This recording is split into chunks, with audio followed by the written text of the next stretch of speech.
is one of the supposedly impossible hill climbs that Chris Birch did so easily and at warp speed. We're surprised he didn't sit on the bike backwards and just wheelie up the whole way. So we thought we'd do a refresher on our hill climbing technique.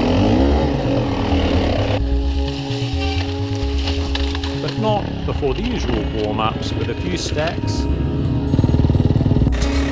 a bit of balancing, and trying to crush my testicles with a new feet off the peg style I'm working on.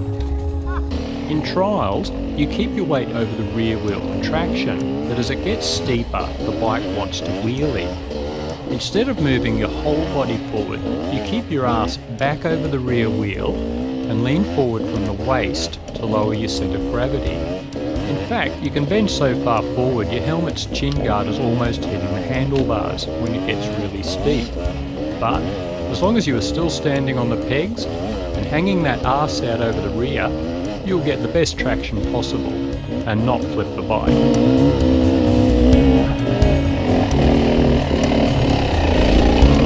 Woo! And when it all goes to shit, the same applies to sitting on the bike. Sit right back on the seat, but just lean your body forward to prevent the bike going into a wheelie, and slip that clutch. This is where 300 two-strokes really shine, just lugging barely above idle, especially the beater, God bless her Italian heart.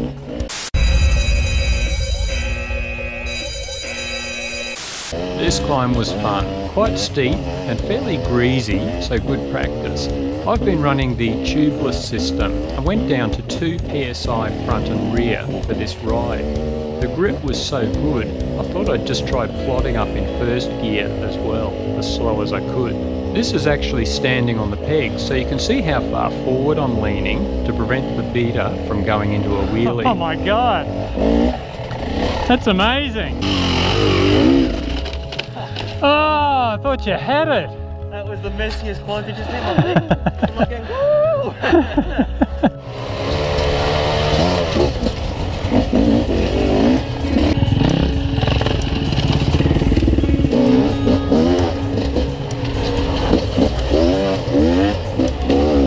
And this is another hill we have yet to conquer, but Birchie screamed up it without even breaking a sweat.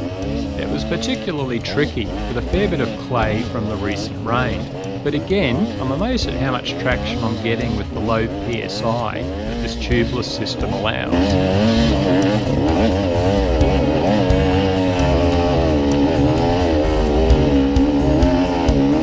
So Birchie has made that hill. Aaron got about 10 metres past this point I got to. Oh, that's the best I've ever done. That's so bloody steep. So I'm currently running third for this hill. Whoa. The Beta 300 is certainly helping on the hill climbs. The old KTM 250 lacked the low-down grunt, and when I've ridden Kato 300s I find they're snappier down low, which breaks traction easier. And even with the green spring in the power valve, they come in with a bit of a hit in the mid-range. Whereas the RR300 is just silky smooth from woe to go. Brilliant for us trail hacks.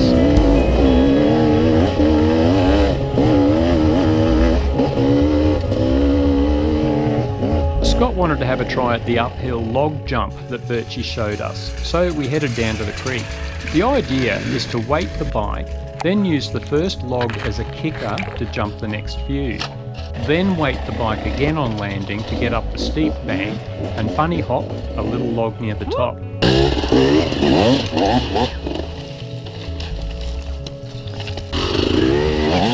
Even trickier today as the logs were still wet and incredibly slippery.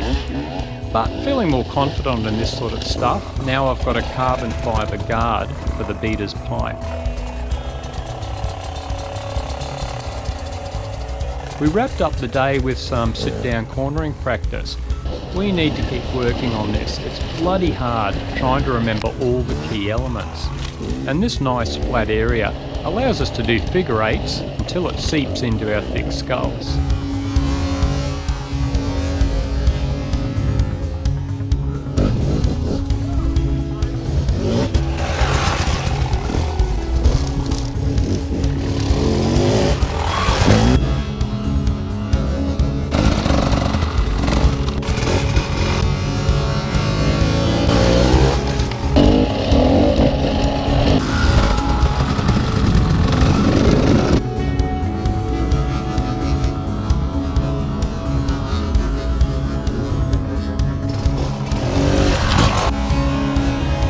Funny thing is, despite all our cross-training and emphasis on traction, we keep wanting to give it some stick and kick the rear into a power slide.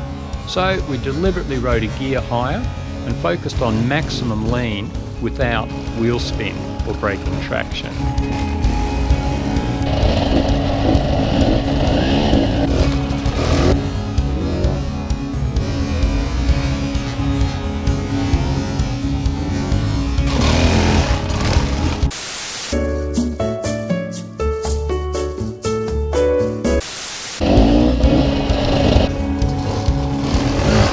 So, another fantastic ride. Good mates, good bikes, good terrain. What more could you ask for on a beautiful sunny winter's day?